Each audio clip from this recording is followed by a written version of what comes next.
Hello बच्चों, और question is here which of the following statement about enzymes is true. Statement देखने हैं जो जो हमारे एंजाइम्स के लिए ट्रू होते हैं, तो बिल्कुल बात करते हैं। Enzyme do not alter the overall changes in free energy for a reactions, बिल्कुल सही स्टेटमेंट है। एंड हमारे ये जो एंजाइम्स होते हैं ये क्या करते हैं, ये रेट ऑफ रिएक्शंस को क्या कर देते हैं, इंक्रीज कर देते हैं। अब इसका मतलब ये तो नहीं, अगर मान लो कोई रिएक्शन है, अगर उसके अंदर एंजाइम्स एब्सेंट है, तो इसका मतलब ये नहीं है कि वो हमारी रिएक्शन क्या हो गई है, स्टॉप हो गई है। वो स्टॉप नहीं हुई, वो स्लो है। क्या है, स्लो है। तो ओवरऑल अगर ये चेंज करते ना, तो हमारी रिएक्शन हमेशा कैसी मिलती, स्टॉप मिलती। अगर ये ओवरऑल क्या करते, चेंजेस करते हैं एनर्जी का, लेकिन हमारे पास स्लो है तो कंप्लीटली चेंजेस तो नहीं करते हैं ये, है ना। तो ये स्टेटमेंट तो हमारा बिल्कुल सही जाता है। नेक्स्ट हम बात करते हैं, एंजाइम्स आर प्रोटीन, बिल्कुल प्रोटीन होते हैं। वो थ्री डायमेंशनल शेप इज की to their functions, yes.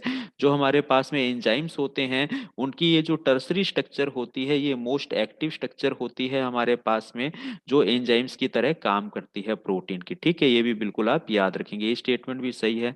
Next हम बात करें, enzyme speed up reaction by lowering activation energy, yes. किसी भी मोलिक्यूल्स को रिएक्ट होने के लिए क्या चाहिए होती है, मिनिमम अमाउंट ऑफ एनर्जी चाहिए। किसी भी मॉलिक्यूल को रिएक्ट होने के लिए मिनिमम अमाउंट ऑफ क्या चाहिए होती है, एनर्जी चाहिए होती है। वो एनर्जी हमारे पास में क्या कहलाती है, एक्टिवेशन एनर्जी कहलाती है। क्या कहलाती है, एक्टिवेशन एनर्जी कहलाती है। यानी कि ए मॉलिक्यूल को रिएक्ट होने के लिए ये एक्टिवेशन एनर्जी चाहिए। अब एंजाइम्स क्या करता है, एंजाइम्स इस एक्टिवेशन एनर्जी को कम कर देता है। क्या कर देता है, इतना अमाउंट एक्टिवेशन एनर्जी का कम कर दिया, यानी कि ए को जल्दी एक्टिव कर दिया ताकि ये रिएक्टिव हो सके। तो बिल्कुल एक्टिवेशन एनर्जी को ये क्या कर देते हैं, रिड्यूस कर देते हैं। ये स्टेटमेंट भी सही है। Enzymes are highly specific for reactions, बिल्कुल टेम्परेचर सेंसिटिव रहते हैं, पीएच सेंसिटिव रहते हैं, बिल्कुल ये हमारे हाईली स्पेसिफिक होते हैं। An enzyme like any protein है secondary and tertiary structure, yes. जो भी हमारा प्रोटीन है एंजाइम का, नॉर्मली हमें टर्सरी स्ट्रक्चर के अंदर मिलेगा, और सम टाइम में इनएक्टिव स्टेज के अंदर हो सकता है हमारा सेकेंडरी स्ट्रक्चर के अंदर मिल जाए, और इवन प्राइमरी स्ट्रक्चर के अंदर भी जा सकता है। ठीक है, तो ये भी बिल्कुल सही स्टेटमेंट है।